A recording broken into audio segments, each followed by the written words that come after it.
Hello everyone and welcome to another video. Now when the RX 6500 XT launched in 2022, it wasn't unanimously well received, and I think that's putting it lightly. 4 gigs of VRAM, a 64-bit bus width, 4 PCIe lanes, lack of hardware encoding, 2 display outputs and noticeably worse performance in older systems were amongst the 6500 XT's issues.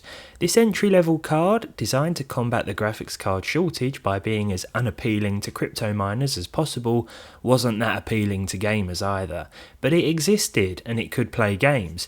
These days you won't struggle to find a 6500 XT for less than £100, though it's probably not the best option for this sort of money. It does support ray tracing though, meaning every game currently available should at least start, which won't be the case for some closely priced GTX offerings.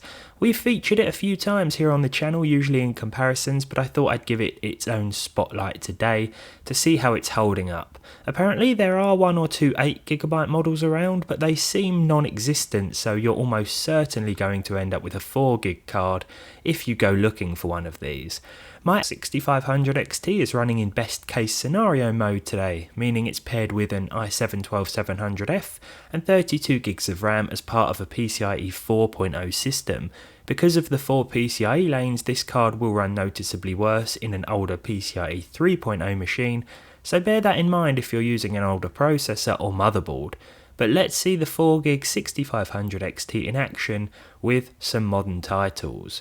We'll start with the Battlefield 6 Open Beta, which will run worse with this card than it did with the 780M integrated graphics we tested before the weekend. Even with the lowest settings here and FSR set to performance mode, we were seeing just 45 frames per second. We also got a 1% low of 32 and a 0.1% low of 28, so it wasn't terrible in terms of consistency, but I think an online fast-paced game like this, you're going to want as close to 60 FPS as possible. And even when we turn FSR down to ultra performance, we don't really see much of an improvement because I think the VRAM is the primary limitation here. It doesn't really matter what we do in terms of upscaling or settings, we've hit that 4GB limit almost instantaneously. Counter-Strike 2, on the other hand, with 1080p and the medium preset with 2x MSAA by default, will run really well with 208 frames per second. You can turn things up to high if you want to, at least that's how the game defaulted when I first started, and that will run with between 100 and 150 FPS, with some dips and drops below this, so I thought that medium made the most sense here. 208 FPS on average with a 1% low of 170 and a 0.1% low of 93 meant that we could enjoy this one on the 4GB 6500 XT pretty much trouble free. With Grand Theft Auto 5, it's probably not worth using or playing the enhanced version because we can't really make use of the ray tracing features. The card does support it of course, but you're not really going to get playable performance, at least not 60 plus FPS, which is what I always like to try and target. Nonetheless, I stuck with the enhanced edition of the game at 1080p with a high preset and TAA for 70 FPS overall. That said, there were a few dips and drops, particularly if there was a lot going on screen, like explosions, which there usually is because I'm usually throwing grenades all over the place. But even so, the game was playable and enjoyable most of the time. We saw a 1% low of 43 and a 0.1% low of 35.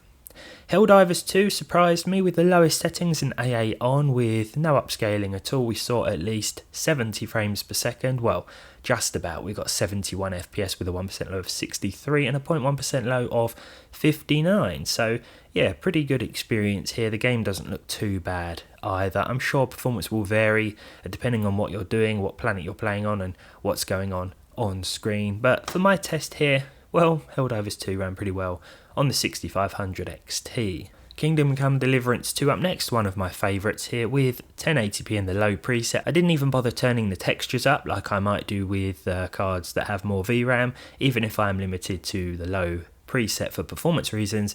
But here I just thought we may as well stick to low all round, and in order for 60 plus FPS we needed FSR 3.1 quality as well. We could leave this off for about 50 FPS, but I thought, you know, it doesn't look too bad visually. Not much different from native, to be honest, but it did mean that we saw at least 60 FPS, 65 to be precise. It did look as though there were a few dips and drops from the on-screen frame time graph, a few spikes here and there, likely because of the VRAM, but the percentile lows actually came back at 49 and 45, so they're a lot more consistent on paper than they actually looked while playing. Doom the Dark Ages is an interesting one because I didn't think this would run on 4GB GPUs, but we managed to get into the settings menu after a couple of crashes initially, and then after another crash we got into the game itself. So I was able to get into the settings, set everything to its respective lowest, including FSR, which I had to set to ultra performance here, so it's rendering at something like 360p internally. But the game did run, and we saw no more crashes after this. The average was 23 FPS, the 1% low was 17, and the 0.1% low was 16, so pretty consistent, but consistently bad. Next up we have The Elder Scrolls Oblivion Remastered with the lowest settings and FSR once again set to ultra performance for an incredible 14 frames per second. This started off okay, we were actually getting about 35 frames per second without FSR enabled, and I thought this isn't going to be too bad, but all of a sudden the game hit the VRAM limit and it just became a stuttery mess.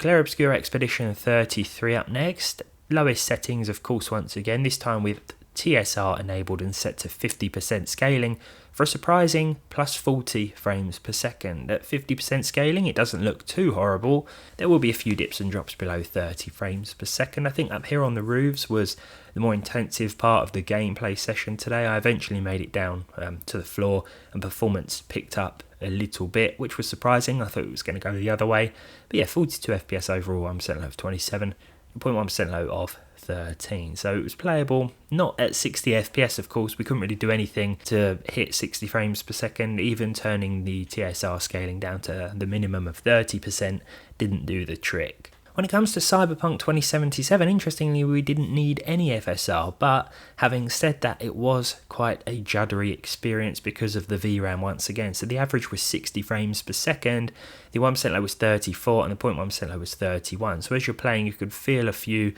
inconsistencies.